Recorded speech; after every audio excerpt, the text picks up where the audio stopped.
குலத்தினில் தோன்றும் இலக்கை தாயை குழல் விளக்கம் செய்த தாமோதரனே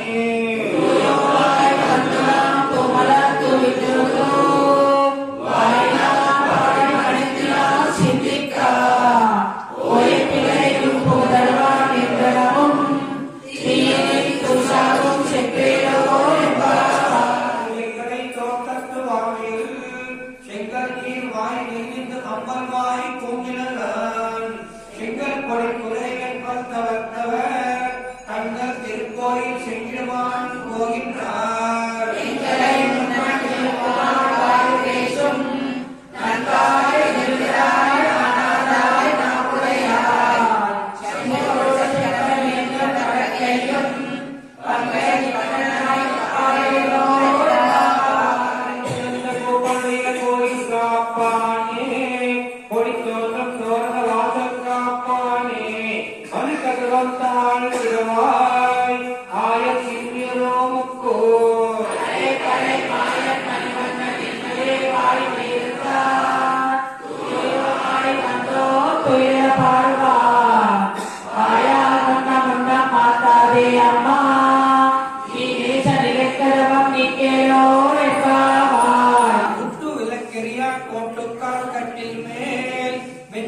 பஞ்சசயனத்தின் மேலேறி ஓட்டலர் பூங்கடல் நப்பின்னை கொங்கை மேல் வைத்து கிடந்த மலர் காப்பாய் திருவாய்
எல்லாம் சிந்திப்பார் எந்த எதிராசர் என்ன என்ன நிலத்தாதி எதிராக வாகும் திருவள்ளுவம் மன்னேறிந்து மதபாரமாமணிவன் உன்னடியாம் சென்ற வரை போதுகள் சிந்திச்சிரத்தானே தீர்ந்தல் அவாறு நம்மை கரத்தாரே தீர்ந்தல் கரந்த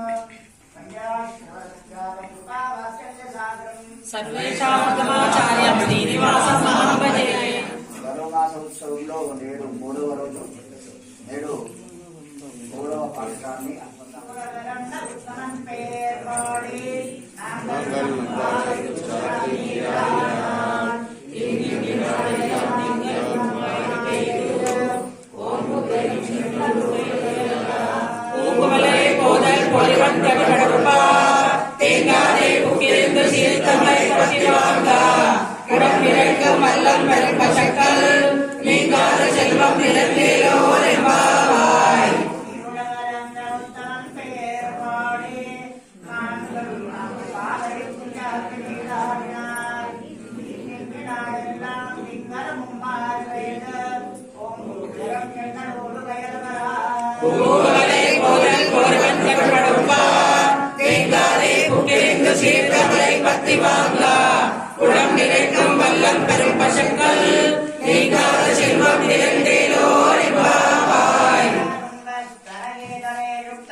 సంస్కృతి శతశిరసిద్ధపద్యావయంతి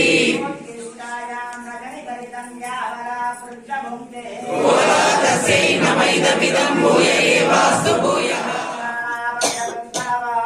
విష్ణుజివతనూజాయే గోదాయే నిత్యమంగళహారతి జగాలే హారతి ఉదయం సంధ్యావేళలో నిన్నే కొలుతుము ఉదయం సంధ్యావేళలో నిన్నే కొలుతుము ఉదయం సంధ్యావేళలో నిన్నే కొలుతుము ఉదయం సంధ్యావేళలో నిన్నే కొలుతుము పాలు పళ్ళు పెట్టి నీకు నైవేద్యము చేతుము ఆరగింపులు చేతుము జగాలేలే వెంకన్న నీకు హారతి కన్నులు మాస దీక్షలలో నిన్నే కొలుతుము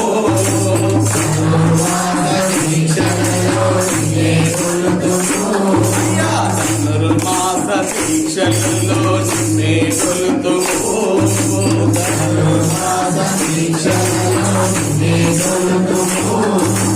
గోదాదేవి నీ చెంతటి కొలువై ఉండెను గోదాదేవి నీ చెంతటి కొలువై ఉండెను గోదాదేవి నీ చెంతటి కొలువై ఉండెను గోదాదేవి నీ చెంతటి కొలువై ఉండెను శ్రీరాణి కొడుకున్న భక్తులెంతో పుణ్యము సాధుల కది పుణ్యము శ్రీదేవికి భూదేవికి మంగళహారతి జగాలేలే వెంకన్న నీకు హారతి జగాలేలే వెంకన్న నీకు హారతి మనసారా నీకు చెతుము మంగళహారతి మనసారా నీకు చెతుము మంగళహారతి మనసారా నీకు చెతుము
పెద్దలు ఊరికి పెట్టలేదు.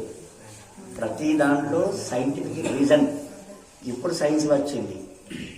ఈ సైన్స్ ఎప్పటిదో ఇవాళ అంటే ఇప్పుడు చలికాలం కదా, విపరీతమైన చలి ఉంటుంది. మనం చలిలో వస్తున్నాం కష్టపడుకుంటూ. రెండు చేతులతోటి పర్ఫెక్ట్గా చప్పలు కొడితే ఆ రాబడికి చలి అంతమవుతుంది, బ్లడ్ సర్క్యులేషన్ అద్భుతంగా అవుతుంది. ఇవాళ రేపు అన్ని రోగాలే ఉన్నాయి. రోజు 2-3 ఫోటోలు కనబడుతున్నాయి, చూస్తున్నారు కదా. అనగా ఏదైనా మనము పెద్దలు పెట్టిన దాన్ని ఖచ్చితంగా మనం ఆచరించాలి. అయితేనే మనకి చాలా అద్భుతంగా ఉంటుంది. మన తరాలు కూడా వాళ్ళు తరించిపోతారు. ఓం అస్మద్గురుభ్యో నమః. శ్రీమతే రామానుజాయ నమః. ఓం శ్రీ గోదాదేవ్యై నమః.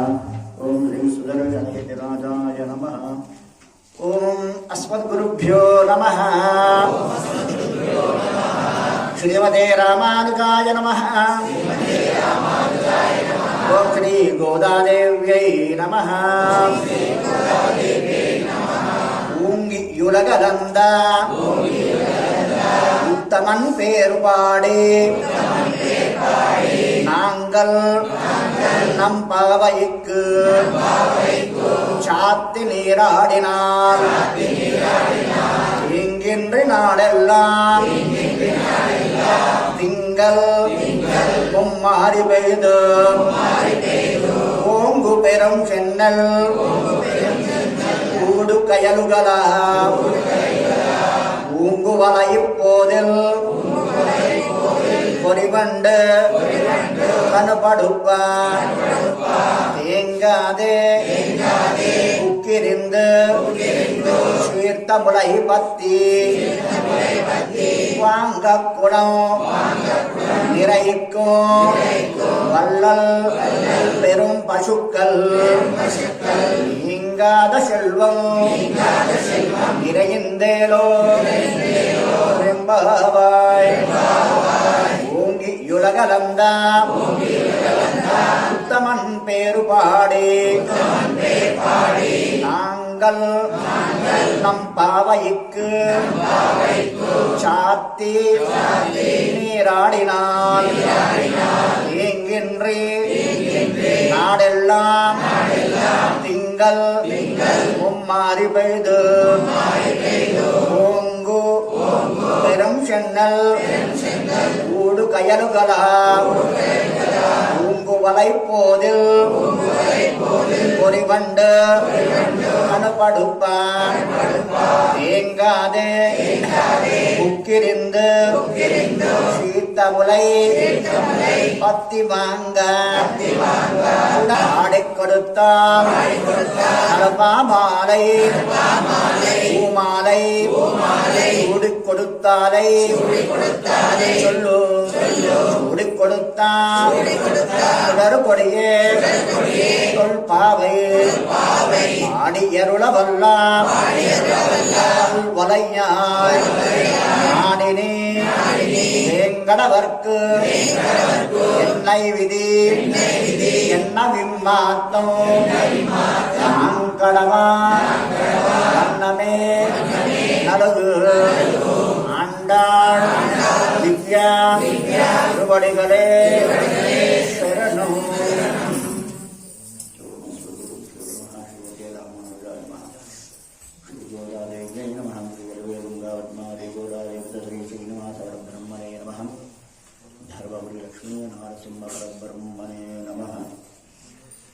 భాగవత గోష్ఠిని అలంకరించినటువంటి భాగవతులందరికీ కూడా ఆచార్యుల అమ్మవారి స్వామివారి యొక్క పరిపూర్ణ కృపా కటాక్షాలు ఉండాలని కోరుకుంటూ జై శ్రీమన్నారాయణ. ఇక భగవంతులారా, ధనుర్మాసోత్సవంలో నేడు 3వ రోజు. ఈరోజు కూడా అమ్మవారి స్వామివారిని ఒక అద్భుతమైనటువంటి నామంతో పొగుడుతూ అమ్మవారు పాట పాడింది. నిన్నటి రోజు మొన్నటి రోజు చేయదగేటివి చేయదగనివి, ఏం చేయాలి ఏం చేయకూడదు అనేటువంటి నేటి భాషణంలో చెప్పింది అమ్మవారు. ఎలా చేయాలని చెప్పింది? మొట్టమొదట అసూయ అనేటువంటిది ఉండకూడదు. అసూయ లేకుండా వ్రతం చెయ్యాలి. అహంకార మమకారాలు పక్కకు పెట్టాలి. ఇవి చేస్తేనే భగవంతుడు దగ్గరికి అవుతాడట. ఏం చెప్పింది? భక్తి, ప్రేమ, ఇవి రెండే ముఖ్యము. నేనే అని ఎప్పుడైతే అనుకుంటామో అప్పుడు అహంకారము పైకి లేస్తుంది, సాత్విక గుణం కిందికి పోతుంది. దాంతో పరమాత్మ మనను పాతాలలో పరికి తొక్కేస్తాడు. నేను అనేటువంటిది, నేను ఉంటేనే అన్నైతే నేను లేకపోతే ఏం జరగదు అనేటువంటిది ఎప్పుడైతే భావన వస్తుందో స్వామి తొక్కేస్తాడు. అదే ఇవాళ అమ్మవారు చెప్పింది. ఓంగి యులగలంద ఉత్తమన్ పేరు పాడి. పరమాత్మ ఎంత సున్నితమైన వాడంటే అసలు మనము చెప్పడానికి కూడా మనకు ఉదాహరణ రాదు. మెత్తగా ఉంటాడట. అమ్మవారు స్వామివారి పాదాలు ఒత్తడానికి కూడా భయపడుతుందట. అంటే ఒత్తుతే ఎక్కడ కందిపోతాడో పరమాత్మ అని అంత మృదువుగా ఉంటాడట పరమాత్మ. శేషుడి మీద పడుకొని ఉంటాడు. ఆదిశేషుడికి అగ్ని పరీక్ష. కదిలితే ఆ కదలికలకు పరమాత్మ శరీరం అంతా కందిపోతుందని భయముతో కదలకుండా అలానే ఉంటాడట ఆదిశేషుడు. అంత సున్నితమైనటువంటి పరమాత్మ ఎన్ని అడుగులు ఉంటాడు? 68 అడుగుల ఎత్తు ఉంటాడు పరమాత్మ. లెక్క పెట్టుకొని చూసుకున్న 68 అడుగులు ఎంత ఉంటాడు. అంతటి పరమాత్మ ఒక భక్తుడు వాడి స్వార్థం కొరకు వాడి యొక్క సీటు, వాడి యొక్క సింహాసనం కొరకు పరమాత్మ దగ్గరికి వెళ్ళి, అయ్యా నా సింహాసనాన్ని రాక్షసులు ఆక్రమించారు, నా సింహాసనాన్ని నాకు ప్రసాదించు స్వామి అని కోరుకుంటే పరమాత్మ భూలోకానికి వస్తాడు. ఎలా వస్తాడు? వామన రూపంలో వస్తాడు. వామనుడు అంటే మరుగుజ్జు రూపంలో వస్తాడు పరమాత్మ. ఎంత 68 అడుగులు ఉండేవాడు, ఎంత చిన్నగా అయిపోయాడు పరమాత్మ. ఒక తల్లి నాకు నీవు నా కడుపులో జన్మించాలి అని కోరుకున్నాడు. ఆ విధంగా ఆ తల్లి కడుపులో జన్మించాడు. బయటకు వచ్చిండు. రాగానే క్షణములోనే పెరిగాడు వామనుడు. పెరిగేసి చక్కగా యజ్ఞోపవీతం కూడా వేయించుకున్నాడు. బ్రాహ్మడు వటుడయ్యాడు. ఇక బయలుదేరాడు. అక్కడ ఒక్క నిమిషం కూడా ఆగలేదట. ఎక్కడికి బయలుదేరాడు? తన కార్యక్రమం చేసేది ఉన్నది ఎక్కడ? బలిచక్రవర్తి. బలిచక్రవర్తి అద్భుతమైనటువంటి మనిషి, రాక్షసుడైన. కానీ ఆయన దగ్గర ఒక అద్భుతమైనటువంటి గుణం ఉన్నది. అదే దాన గుణము. ఎవరు వచ్చినా ఎప్పుడు వచ్చినా కాదనకుండా ఇచ్చేవాడు. ఆ దాన గుణం ఉన్నది. అక్కడి వరకు మంచిగానే ఉన్నది. కానీ అక్కడ కొద్దిగా నేనే అనేటువంటి అహంకారము మొదలైంది బలి చక్రవర్తి. నా అంత గొప్పవాడు లేడు, నా అంత దానం చేసేవాడు లేడు అని అక్కడ మొదలైంది. ఇదా అహంకారము ఇక్కడ మొదలైంది కనుక ఒకటి దొరికింది పరమాత్మకు అణిచివేయడానికి. ఎంత వెతికినా ఏం దొరుకుతలేదు. మొత్తం యుద్ధాలు చేస్తున్నాడు, ఆ దేవతల మీద అంతా అయిపోయింది. కానీ మళ్ళీ దానికి తోడు ఏం చేస్తున్నాడు? దానం చేస్తున్నాడు. కానీ ఒకటి అక్కడ మైనస్ పాయింట్, నేను అహంకారం మొదలైంది. ఇది పట్టుకున్నాడు పరమాత్మ. వచ్చిండు. ఆయన పెద్ద యాగం చేస్తున్నాడు, అశ్వమేధ యాగం. బలి చక్రవర్తి ఎంతో కొన్ని లక్షల మంది వస్తున్నారు. వచ్చిన వాళ్ళకు ఏది కాదనకుండా ఇస్తున్నాడు. బ్రాహ్మణులకు అందరికీ ఇస్తూనే ఉన్నారు. స్వామి అక్కడికి వచ్చాడు. చిన్నగా ఉన్నాడు, అద్భుతమైనటువంటి కాంతితో ఉన్నాడు. వస్తూ ఉంటే మొత్తం మంది మోహపరవశుడి చూస్తున్నారట పరమాత్మను. అరే, చిన్నపిల్లవాడు అందంగా ఉంటే మనం ఏం చేస్తాము? ఎంతో గారాబం చేస్తాము. అట్లా పరమాత్మను చూస్తూనే ఉన్నారట. ఏమందము, ఈ బాలుడు ఎంత అందంగా ఉన్నాడో అని వస్తూనే ఉన్నాడు. అక్కడ ఉన్నటువంటి లక్షల మంది ప్రజలు కూడా అన్ని మర్చిపోయి పరమాత్మ దగ్గరే వెళ్తున్నారట. యాగశాల దగ్గరికి వచ్చాడు. వచ్చిన తర్వాత బలి చక్రవర్తి అక్కడ ఉన్నాడు. చూస్తాడు. బలి చక్రవర్తి కూడా ఎంతో ఆనందపడతాడు. ఎంత అందంగా ఉన్నాడు బ్రాహ్మడు అని ఉచితాసనం మీద కూర్చున్నబెట్టేసి కార్యక్రమాలు చేస్తాడు. పాదవృక్షారం చేయించేసి అంతా చేసి కూర్చునబెడతాడు. మంచి వాళ్ళకు గురువులు ఉంటారు, చెడ్డ వాళ్ళకు కూడా గురువు ఉంటాడట. సరే, ఈ రాక్షసుడు కూడా ఒక గురువు ఉంటాడు. వాడి పేరు శుక్రాచార్యుడు. వాడు ఏం చేస్తాడు? గురువు అన్నాక శిష్యులను కాపాడుకునేటువంటి ధర్మం బాంది. సరే అప్పుడే ఆ యాగశాల నుంచి బయటకు వెళ్ళాడు ఏదో పనిపడి శుక్రాచార్యుడు. అంత విపరీతమైన కోలాహలం అవుతుంది ఏంటి అని చెప్పేసి తాను అందరిని నెట్టుకుంటూ యాగశాలకు వస్తాడు. రాగానే ఇక్కడ పరమాత్మను చూస్తాడు. వాడికి తెలుస్తుంది శుక్రాచార్యుడికి ఎవరు వచ్చిన ఏం కథ అనేది. అబ్బా వచ్చింట పరమాత్మ ఏదో ముంచుతాడు అని చెప్పేసి శుక్రాచార్యుడు ఆ బలిచక్రవర్తి చెప్తున్నాడు, రే నానా జాగ్రత్త జాగ్రత్త, వచ్చిన వాడు జాగ్రత్త చక్రవర్తి అంటే ఏం వినడు. అయ్యా మీకేం కావాలి కోరుకు అని చెప్పేసి వామను అడుగుతాడు బలిచక్రవర్తి. నాకేం అవసరం లేదు, 3 అడుగుల స్థలమే కావాలి అంటాడు.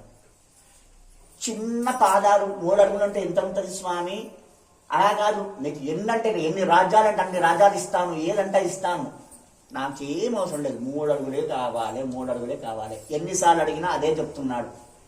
ఇక్కడ వేకరించి శుక్రాచార్యుడు పొరుస్తూనే ఉన్నాడు బలిచక్రవర్తి. అరే వాడు అడిగిన దాంట్లో అంతర్యం వేరే ఉంటుందిరా, జాగ్రత్త జాగ్రత్త అంటే వింటలేడు. సరే ఇక ఊరికి అడుగుతున్నాడు కదా అని చెప్పేసి 3 అడుగుల నేల ఇవ్వడానికి సిద్ధమవుతాడు బలిచక్రవర్తి. సంకల్పం అంతా అయిపోతుంది. ఆ 3 అడుగుల నేలకు తను ఇయ్యాలి అంటే దానం ఇయ్యాలంటే నీళ్లు విడవాలి. ఆ కమండలం నుంచి నీళ్లు విడుదామని చెప్పేసి వాళ్ళిద్దరు భార్యాభర్తలు రెడీ అవుతారు. అప్పటికి శుక్రాచార్యుడు కాపాడడానికి ప్రయత్నం చేస్తాడు. ఏం చేస్తాడు అంటే ఆ కమండలంలోకి చిన్న పురుగులాగా వెళ్ళి ఆ రంధ్రం దగ్గర అడ్డుపడతాడు. అది చూస్తాడు పరమాత్మ. ఒక గర్భపుల్ల తీసుకొని ఆ కమండలంలో పొడుస్తాడు. పొడవగానే శుక్రాచార్య కన్ను దెబ్బతాకుతుంది. కన్నులోంచి రక్తం కారుతుంది. ఆ బాధకు బయటకు వచ్చేస్తాడు. వెంటనే ఆ శుక్రాచార్యం బయటకు రాగానే ధార పడుతుంది.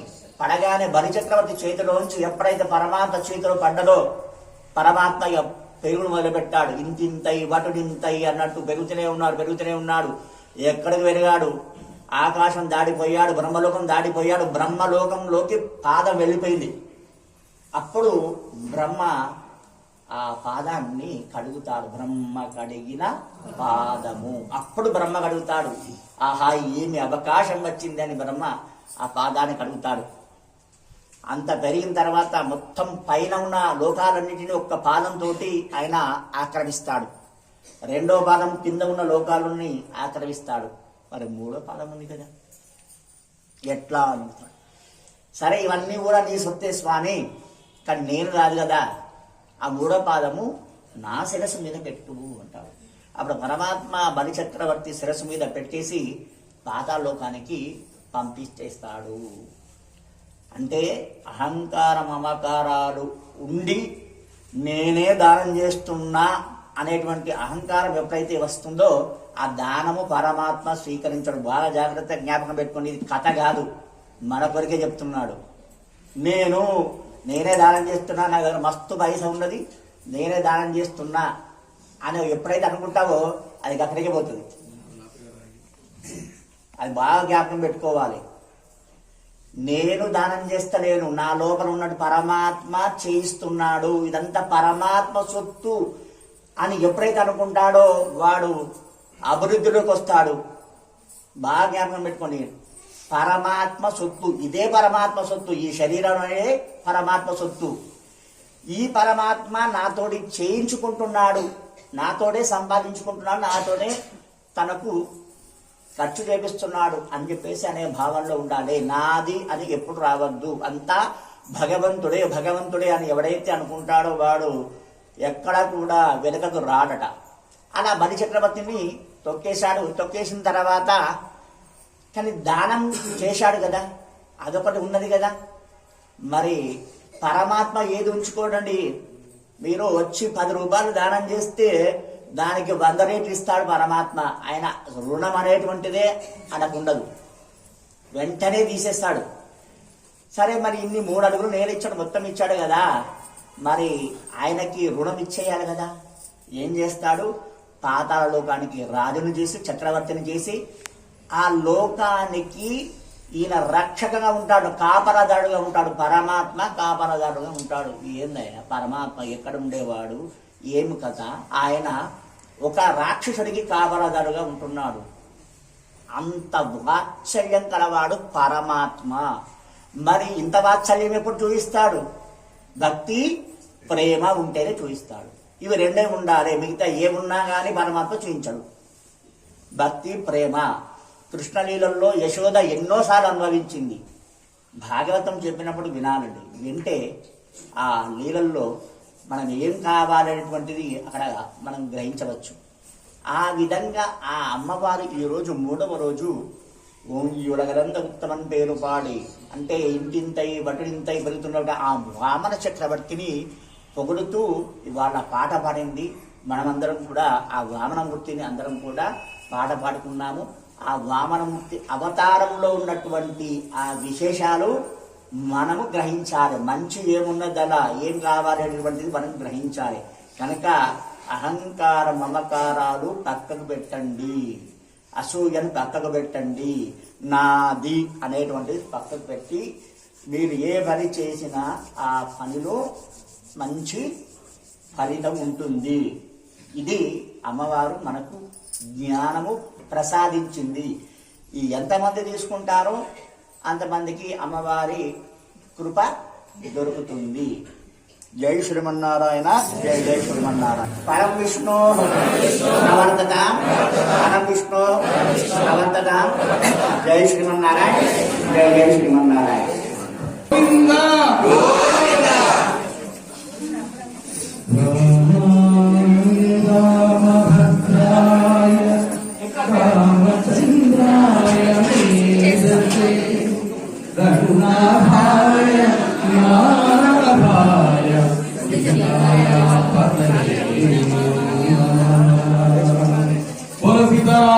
చంద్ర భగవానికి పలుకురా, శ్రీరామనమే పలుకురా. కమ్మను చూసి ఇల్లు ఎక్కువ పెట్టెను, అది చూచి కోరింక